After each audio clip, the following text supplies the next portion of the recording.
Hello, and welcome to your weekly space news from Ad Astra. Today we are going to talk about whether it's time to say goodbye to the Voyager spacecraft, discovery of water on an asteroid, inquiring whether Jupiter might have once been flat, and the Perseverance rover observing a solar eclipse on Mars. I'm Swapna Krishna. You may have heard that for the first time, scientists have discovered water molecules on an asteroid. But you might be asking, haven't we already found water on asteroids? Let me break down this discovery for you. Scientists using SOFIA data, which SOFIA, or the Stratospheric Observatory for Infrared Astronomy, was a Boeing 747 SP that carried an infrared telescope into the stratosphere at about 38,000 to 45,000 feet above the Earth's surface. The mission was retired in 2022, but scientists are still looking at the data we obtained from SOFIA and making new discoveries, like this one. Scientists looked at 4 silicate-rich asteroids within the asteroid belt and found mid-infrared spectral signatures on 2 of them that indicate the presence of water molecules. These asteroids are called Iris and Massalia. This is the first time we've directly detected water on an asteroid.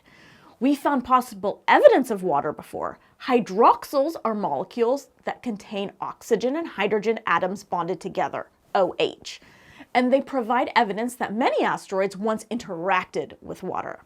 This is the 3 micrometer absorption line, and it's been found on hundreds of asteroids. But hydroxyls and actual water molecules are 2 different things. The problem is that this 3 nanometer absorption line could indicate hydroxyls or molecular water, so we can't confirm that this absorption line is due to water molecules. But according to the paper published in the Planetary Science Journal, this is the first detection of the 6 micrometer line, which indicates specifically water molecules. 3 of the 4 asteroids have a 3 micrometer feature, but only 2 have the 6 micrometer. This 6 micrometer has also been detected on the moon. It is complicated to say the least, but this actually is a new discovery, not just clickbait. The water molecules take different forms on these asteroids according to the scientists. Some may be dissolved in silicate glass or absorbed into the silicate rock. Here's the thing, it's also noticeable because scientists didn't actually think silicate-rich asteroids had water. Literally, silicate asteroids are called anhydrous or dry silicate asteroids because they form close to stars. Usually, icy asteroids form further from the sun, and scientists assume that any water on anhydrous asteroids would have evaporated, but that might not be the case. Now, why is this significant? Well, the distribution of water within our solar system will help us understand where water on our own planet came from, as well as where to potentially look for water and to possibly life in other solar systems. The team has already used JWST to take measurements of 2 more asteroids, and hopefully we'll be studying even more in the future with the infrared optimized observatory. So we'll see what happens. I'll keep you updated. In other news, we're having problems with the Voyager spacecraft again. Engineers have been working for months now to fix a communications issue with Voyager 1. The latest update is that we are able to talk to the spacecraft and it is receiving our communications.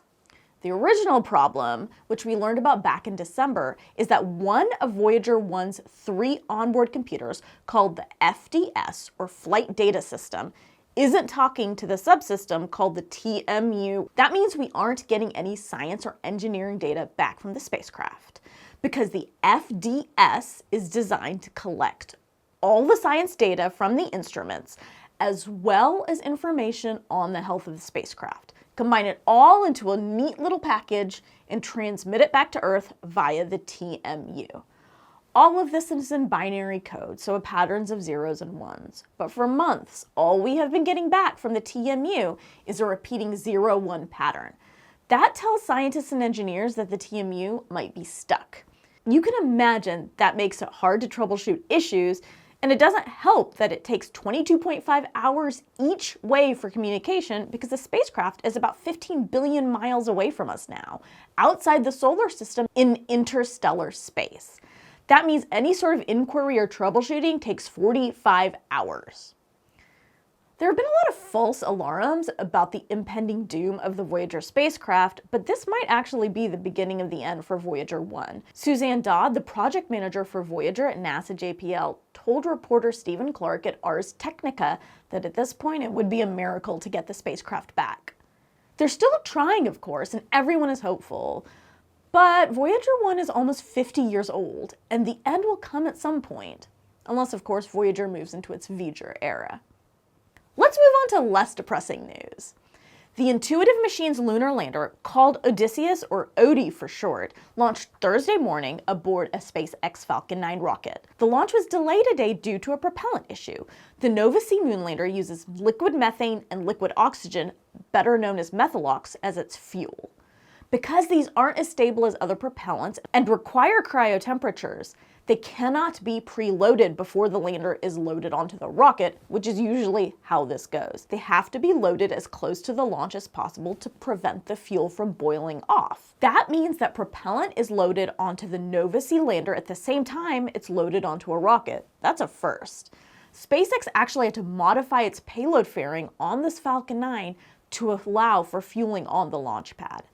Bill Gerstenmaier said at a February 12th briefing, he's the VP of Build and Flight Reliability at SpaceX, that this propellant schedule means that coordinating the launch timeline is a little more of a challenge than usual. SpaceX did do 2 separate wet dress rehearsals with Intuitive Machines.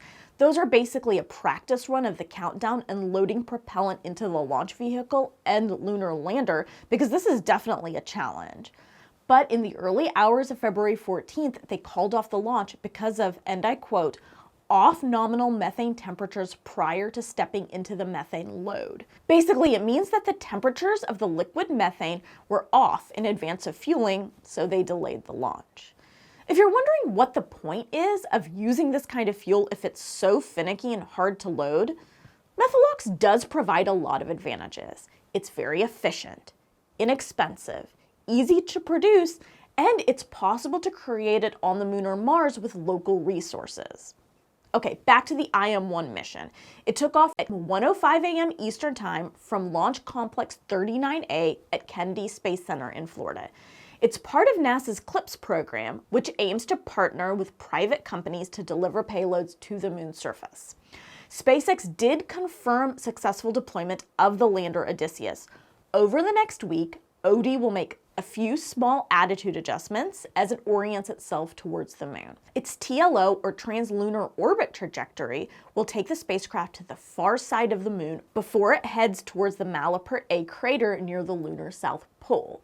The target landing site is near one of the candidate sites for the Artemis 3 crewed landing. The soft landing attempt, which comes on the heels of Japan's precision soft landing a few weeks ago, as well as the failed Astrobotic Peregrine lander, is currently scheduled for February 22nd. If it succeeds, big if here, but if it succeeds, it will be the first private spacecraft to successfully soft land on the moon. I'll provide updates as we have them, and will provide a rundown of the science instruments aboard the lander in a later video. Coming up soon, on April 8th, 2024, parts of North America will experience a full solar eclipse. If you haven't made plans yet to get into the path of totality, or you're on the fence about whether you should, I published a video earlier this week all about the eclipse and why you should care, so check that out if you are interested. Speaking of eclipses, the Mars rover Perseverance caught a solar eclipse on the red planet. Mars has 2 moons shaped like potatoes, Phobos and Deimos. They're really small. There are theories that they're just captured asteroids, so eclipses on the red planet don't look like they do here. We only get the amazingness that is a total solar eclipse because of a cosmic coincidence. The moon is 400 times smaller than the sun, and the sun just happens to be 400 times further than the moon is from the Earth. So they look approximately the same size in our sky. That's why during a total eclipse, the moon can so completely block the face of the sun. Mars doesn't have that with its asteroid potato moons. What it gets is this, captured by Perseverance with Mastcam Z on February 8th. This is Phobos, which is the larger of Mars's 2 moons, and is about 17 by 14 by 11 miles. One day in about 50 million years, it'll probably collide with Mars. Okay, so we've all heard about flat earthers, but what about the flat Jupiter-ers? A study suggests that our resident monster planet, Jupe, may have once been flat. According to research that will be published in the Astronomy and Astrophysics journal, large new planets may not actually be spherical when they first form. These protoplanets may actually be flat, shaped sort of like the candy Smarties. They're called oblate spheroids, according to the release. Using computer models, the team wanted to test the theory of disk instability in planet formation. This theory says that protoplanetary disks, which are huge, flat disks of gas and dust surrounding a star from which planets form, aren't distributed evenly. This means that the gas and dust within a protoplanetary disk is clumpy. These clumps might be big and dense enough to create their own gravitational centers, and those might collapse to form protoplanets. This contrasts with the theory of core accretion, that the collisions of smaller bodies and sticking together of dust particles is what creates planets. It's also possible both are true, that disk instability leads to the formation of larger gas and ice giant planets, and core accretion creates smaller rocky planets. This team specifically focused on the mechanics that might have created gas giants like Jupiter and Saturn. And when they ran simulations, the team found that most planets were oblate spheroids when they first formed. Some were more spherical, and they posit these might have been because of merger events. Additionally, the team found that centrifugal forces meant that new material would fall towards the poles of the planet instead of their equators. This would mean that eventually the planets would become the spheres that we know now and love. In other news, NASA announced this week that a new telescope that is optimized for UV or ultraviolet light will launch in 2030. UVEX, UVEX, we'll figure it out, or Ultraviolet Explorer is a space-based telescope that will conduct a full sky survey at UV wavelengths. It will quickly be able to respond to UV events such as gravitational waves as the result of a neutron-star merger. It will also study star explosions and the most massive stars in our universe. Remember, JWST is infrared optimized and Hubble operates mostly in visible and UV light. The Roman telescope is also infrared optimized, designed to study dark energy, and is scheduled to launch in 2027, so this new telescope will fit right in. And that is all the space news for this week. Thank you for tuning in. I will be back next week with updates on the IM-1 mission and more. See you then.